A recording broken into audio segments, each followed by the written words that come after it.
नमस्कार। इस वीडियो में ज़ोलेंड्रोनिक एसिड नाम के इंजेक्शन के बारे में बात करेंगे जो कैंसर के कॉम्प्लिकेशंस या फिर जब कैंसर बोन में स्प्रेड हो चुका होता है तब काम में लिया जाता है। एक पेशेंट को इस इंजेक्शन के बारे में क्या जानना चाहिए, क्या साइड इफ़ेक्ट हो सकते हैं और उनको कैसे मैनेज करना है, ये इस वीडियो में कवर करेंगे। सबसे पहली बात, ज़ोलेंड्रोनिक एसिड क्यों काम में लिया जाता है। कैंसर अगर बोन में स्प्रेड हो चुका है तो उसके बोन के टूटने के चांसेस होते हैं, या फिर बोन में स्प्रेड होने के कारण कैल्शियम बोन में से निकल के ब्लड में आ जाता है और इसको हाइपर कैल्सीमिया बोलते हैं, जो काफ़ी डेंजरस हो सकता है। या कभी कभी हड्डियां बहुत कमज़ोर होने के कारण, जैसे हम ऑस्टियोपोरोसिस बोलते हैं, ज़ोलेंड्रोनिक एसिड नाम का इंजेक्शन दिया जाता है जो एक क्लियर लिक्विड के फॉर्म में आता है, जिसको इंजेक्शन से दिया जाता है। सबक्यूटेनियस, इंट्राडर्मल, इंट्रामस्कुलर, इस तरीके से नहीं, ओनली इंजेक्शन एट प्रेजेंट। अगर पास्ट में आपने कभी ये इंजेक्शन लिया है और इंजेक्शन लेने के बाद कुछ रिएक्शन हुए हैं तो प्लीज़ अपने कैंसर डॉक्टर को बताइए। ज़ोलेंड्रोनिक से रिलेटेड काफ़ी सारे दूसरे कंपाउंड हैं जो आपने लिए हो सकते हैं, जैसे पैमिड्रोनेट, क्लोड्रोनेट या फिर रिजिड्रोनेट। अगर इन तरह के ओरल या इंजेक्शन से आपको एलर्जी हुई है तो प्लीज़ अपने कैंसर डॉक्टर को बताइए। ज़ोलेंड्रोनिक देने से पहले हम कुछ ब्लड टेस्ट कराते हैं, जैसे सीरम क्रिएटिनिन, ये देखने के लिए कि आपकी बॉडी को फुल डोज टॉलरेट होगी या हमें डोज कम करनी चाहिए। अपने डायरेक्ट इफ़ेक्ट से ज़ोलेंड्रोनिक एसिड बहुत ज़्यादा किडनी को डैमेज नहीं पहुंचाता है, लेकिन अगर किसी कारण से किडनी डैमेज्ड है, क्रिएटिनिन हाई है, तो हमें ज़ोलेंड्रोनिक एसिड की इंजेक्शन की डोज कम करनी पड़ सकती है। अब अगर आपको ये injection zoledronic acid hypercalcemia, calcium high है, उसको कम करने के लिए दिया जा रहा है, तो कुछ चीज़ें आपको ध्यान रखनी पड़ेगी कि इसका कुछ ड्रग इंटरेक्शन है। मतलब वो दवाइयाँ जो कैल्शियम को बढ़ाती है वो हो सकता है आपको बंद करनी पड़े। ये हमारे नॉलेज में लाइए कि आप क्या क्या दवाइयाँ ले रहे हैं, जैसे कॉर्टिकोस्टेरॉइड्स या फिर फ्यूरोसमाइड, मतलब पेशाब बढ़ाने की कुछ दवाई, लेसिक्स जिसको आप जानते हैं, कुछ फॉस्फेट सप्लीमेंटेशन या फिर विटामिन डी सप्लीमेंटेशन, या कैल्सीटोनिन नाम का स्प्रे जो नाक में दिया जाता है, बोन में कैल्शियम की मेटाबॉलिज्म को चेंज करता है। इस तरह के सप्लीमेंट्स या एडिशनल दवाइयाँ आप ले रहे हैं तो अपने कैंसर डॉक्टर को बताइए ज़ोलेंड्रोनिक एसिड देने से पहले। ज़ोलेंड्रोनिक एसिड कीमोथेरेपी नहीं है, इसके लिए डायरेक्टली हमारे स्पर्म्स और ओवा, मतलब शुक्राणु और अंडा को डैमेज नहीं करते हैं। फिर भी हो सकता है कि आप ज़ोलेंड्रोनिक एसिड कुछ ऐसी दवाइयों के साथ ले रहे हों या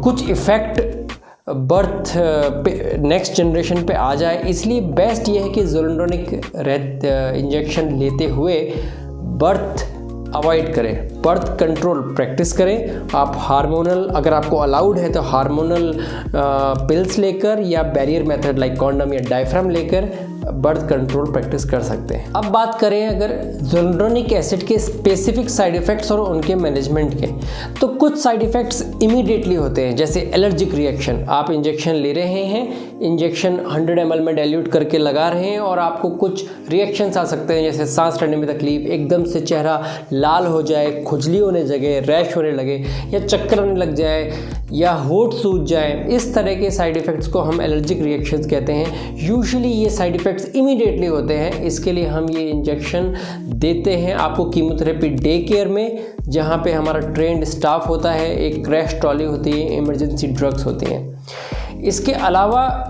इमीडिएट लेवल पे और कोई साइड इफ़ेक्ट्स नहीं होते। दूसरे साइड इफ़ेक्ट हो सकते हैं कि जहाँ पे इंजेक्शन दिया गया है उस जगह दर्द या लालिमा, लाल हो सकता है।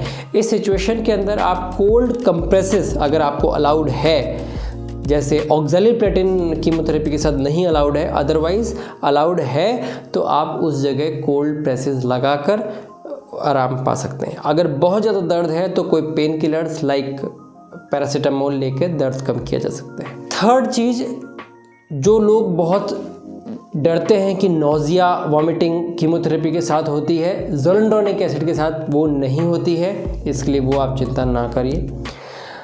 इसके साथ ज़्यादा कॉमन ये है कि ज़ोलुंडोनिक एसिड लेने के करीब 24 घंटे या 48 घंटे तक एक फ्लू लाइक सिम्टम्स हो सकते हैं बॉडी में। बॉडी पेन रह सकता है, थकान रह सकती है, हल्का सा गर्म, मसल पेन, हेडेक्स, इस तरह के लाइट मॉडरेट फीवर या चिल्स वगैरह आ सकते हैं। ये ड्रग इंड्यूस साइड इफ़ेक्ट है, ये इन्फेक्टिव कॉम्प्लिकेशंस नहीं है। इसके लिए आप अननेसेसरी एंटीबायोटिक्स मत खाइए।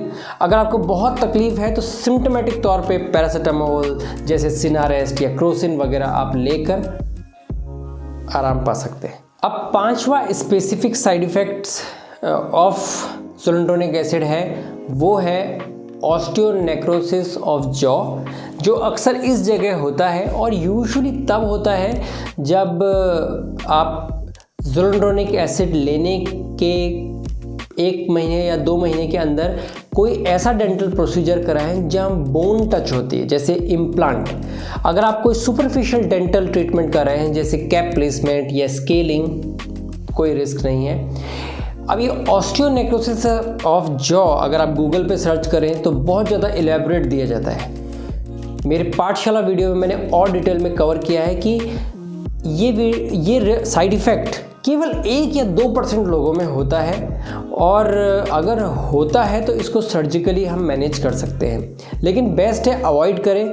सो ज़ोलुंडोनिक इंजेक्शन लेने से पहले ही अपने डॉक्टर से कंसल्ट करें कि हमें ये डेंटल ट्रीटमेंट कराना है, इस डेंटल ट्रीटमेंट को अवॉइड करें या ज़ोलुंडोनिक एसिड लेने के बाद